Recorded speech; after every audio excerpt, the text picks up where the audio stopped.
Okay, welcome to the video. So I originally wanted to put out a video earlier today. However, I just felt like I needed a bit more time just to do some thinking as to why my prediction didn't necessarily come to pass. And yeah, I think I figured out the kind of the answer that I was looking for. So we're gonna go over that. In this video, we're gonna first go over some notes I made, and then we're gonna look at a bit of a decode from Back to the Future, and then we're gonna kind of tie everything together. So I'll try and make this quick today. So I'm just gonna read a quick and simple gospel first. John chapter 3 verse 16. For God so loved the world that he gave his only begotten Son, that whosoever believeth in him should not perish but have everlasting life.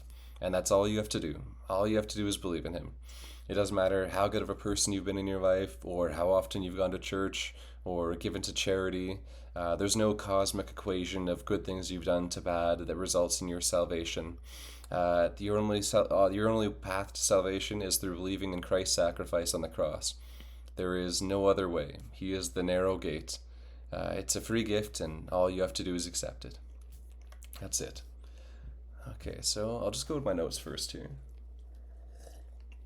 So, as most of you know, my prediction in my kind of almost dark and the other videos I made didn't necessarily come to pass. So I've done a bit of thinking as to why that is, and I think I have a pretty good idea. So the first thing we're going to talk about here is just this one verse. It's actually said quite a few times in the Gospels by Jesus, but we're gonna talk about this verse here. So I'll just pull this up now. So Luke 17, verse 26 through 30. And as it was in the days of Noah, so shall it be also in the days of the Son of Man. They did eat, they drank, they married wives, they were given in marriage, until the day that Noah entered into the ark. And the flood came and destroyed them all. Likewise, also as it was in the days of Lot, they did eat, they drank, they bought, they sold, they planted, they built. But the same day that Lot went out of Sodom, it rained fire and brimstone from heaven, and destroyed them all. Even thus shall it be in the day when the Son of Man is revealed. So I've been thinking on that verse quite a bit, and it kind of made me sort of rejig the kind of timeline I'm looking at in terms of certain prophetic events coming to pass. So we'll go over the timeline first, actually. So I think in my original timeline, I had Nebuchadnezzar falls off his stump. I had that on March 8th, 2025. And in terms of part one of 1 Thessalonians 5:3, which is our announcement of peace and safety, I believe you could make the assumption that that's already happened. However, given that the 3:8 prediction didn't necessarily come to pass, I think we're going to see pretty well an unmistakable part one of 1 Thessalonians 5:3 this week. I think it'll be very, very obvious as to what it is. So I think that is yet to come to pass, and this does make sense in terms of how I was looking at the events, because if this person was no longer there following 3:8, I'm not sure how we would then have that peace and safety prior to the sudden destruction. It would be very interesting to kind of conceive how that would come to pass. So, one sec, I have a drink of water here. So what I did is I ended up compressing pretty much all of the major prophetic events into from 3:13 to 3:17. The ones in orange are the ones I'm pretty well solid on, or I am solid on those, and these there's a bit more leeway. This one I was very solid on, but not necessarily anymore. But as it pertains to the days of Noah verses from the Gospels, I think it would only make sense that these events are now compressed within like the span of just like 3 to 4 days, because for it to be as in the days of Noah or as in the days of Lot and Sodom, I think these events can't be very spread out. I think they have to be very compressed in almost a sense that as they're happening, that people aren't even really going to be able to process what exactly is going on until it's too late, per se. So yeah, I have looked at some symbolism, which kind of leads to this event occurring at this time. So we're gonna get into that in this video. But yeah, in terms of everything, I think it's going to be very, very compressed. So We'll go into a couple notes I had here. So the first one was when you line up 22nd Julian, March 8th Gregorian, and 1024 Aleph, there's literally no other date this could possibly be other than March 8th, 2025. So, in terms of the symbolism I've looked at before, I'm not. I don't believe I was wrong, but I think it was almost like a time marker. So. I'm going to read the second point here. This lends to the idea that a lot of their symbolism are time markers to show how close we are to the quote unquote main event. So if you follow the Exalted Lamb 1 or Raw Repent or Brother Dana, there's been a lot of kind of key time markers that we've gone through, which, although necessarily didn't happen, I think they're almost kind of like wake up calls for people up until the what I believe is going to be the main event, which is right here. So we'll talk about those. We're actually going to cover one of those in the symbolism I'm going to decode later in this. But yeah, I believe like although it wasn't necessarily wrong, I think it's a marker as to like where we are, because when we consider the dates that we decoded within those videos, it literally couldn't be any other day other than this day. So yeah, even though it didn't happen this day, this is just kind of telling us like we're right there, and as well as the decode we're going to do today, it actually covers pretty much the same event, like this event right here, although it gives us a different time, which is happens to be this time. So this is pretty well mutually exclusive. Like we couldn't have, sorry, these occurring at the same time. So that kind of lends to the theory that a lot of their symbolism is just kind of like a look here per se, or a wake up.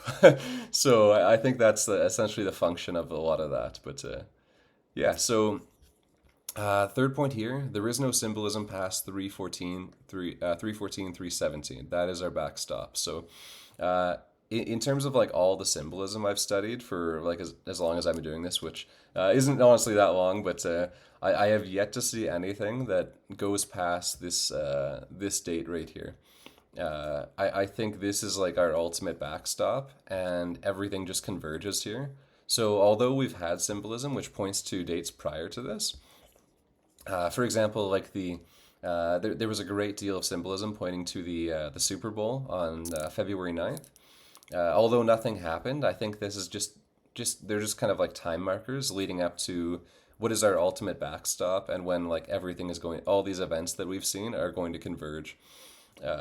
Because if you've seen the movie, what's the one with the football, the Super Bowl, the Sum of All Fears. So if the events of the Sum of All Fears happened on 2/9, like it'd be mutually exclusive if for it to happen on these dates, which a great deal of symbolism points to these. So you can see that the previous symbolism is just they're just kind of time markers per se, just to let us know like we're inching towards that quote unquote main event. And yeah, sorry if I'm going through this too fast. You can let me know in the comments if I'm talking too fast. I'm just trying to. I know this is going to be a bit of a longer one, so I'm trying to make it a reasonable length. But yeah, the fourth point here is this is what I felt after yesterday kind of came and passed. Is like right now we're watching prophecy, not symbolism. So I feel as if for the most part my work has been done in symbolism or analyzing symbolism, and right now we're just pretty well just going to be paying attention to prophecy this week.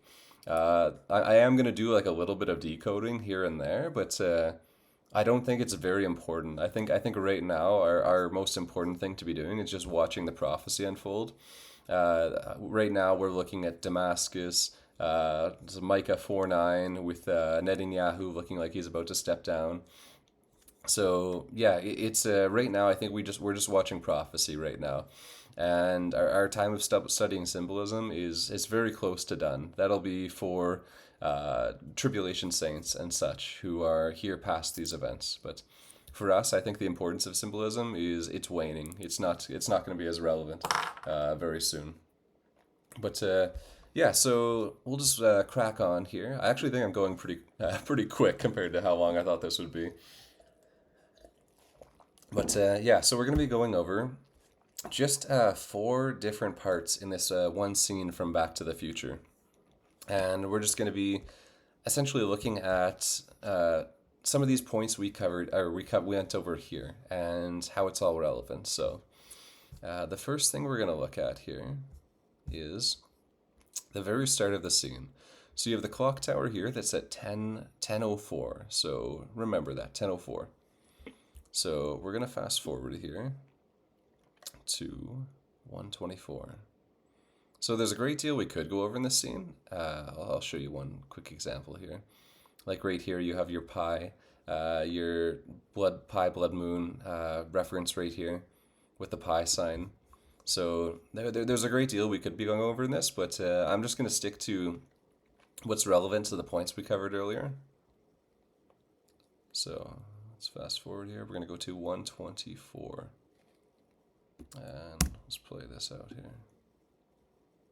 Actually, I'll move it a bit forward here. Okay, right here. Actually, I think I can get some sound on this one here. So let's get the sound going.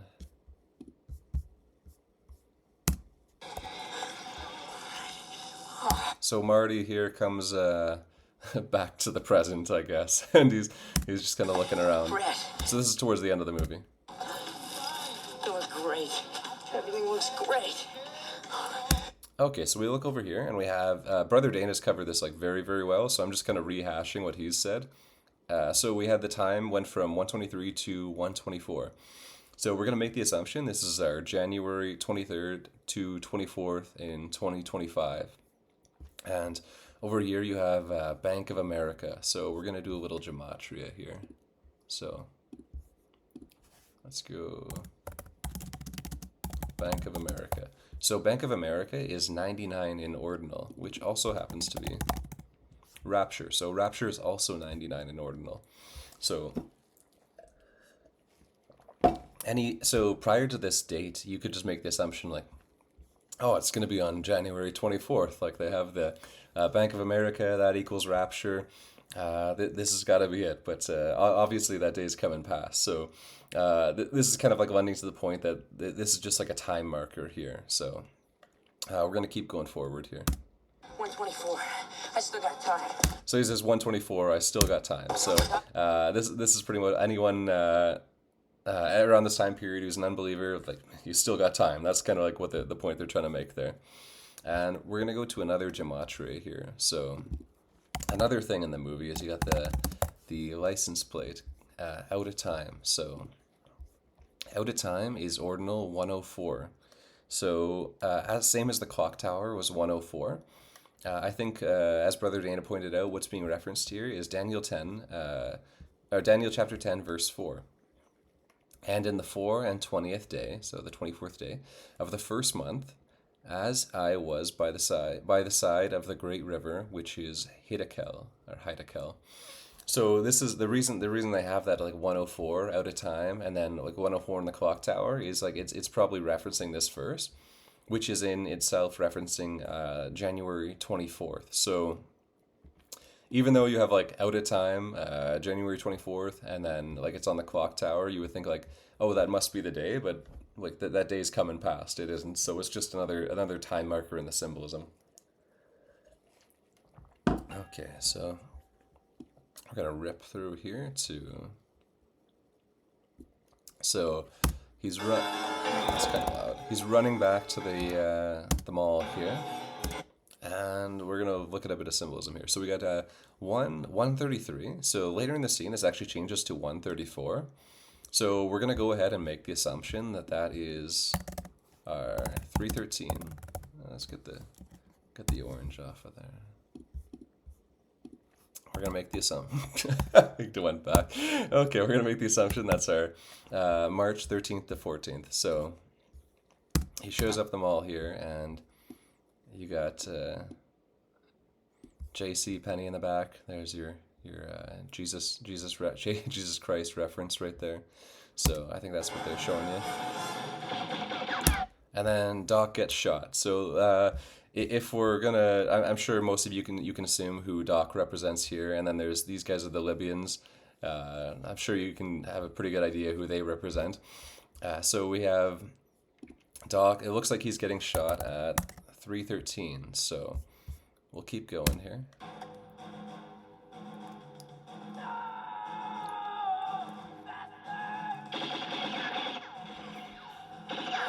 And there you see it changes to 134. So we're going to make the assumption that's our March 14th date there.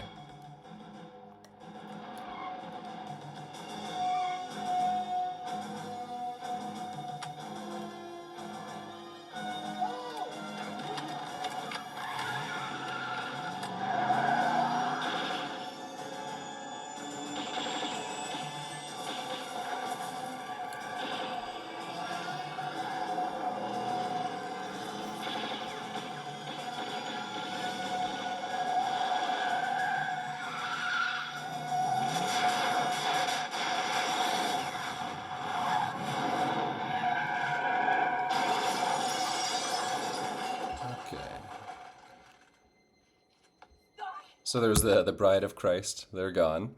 So there's your time marker right there. We'll go to my notes here. So that is for say flight 777 takes off. That's I'm going to assume that's our time marker there for that.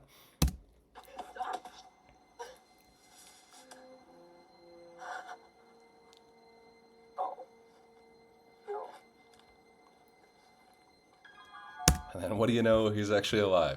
So I think I had it before, but I took it out. But then we can make the assumption that 17. Let's just go plus. Then we have. Holy cow! Nebuchadnezzar revived.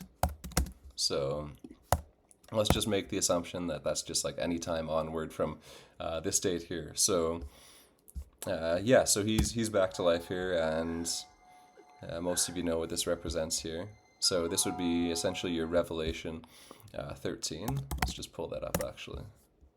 This hasn't been working for me much today, so I'm just glad it worked there.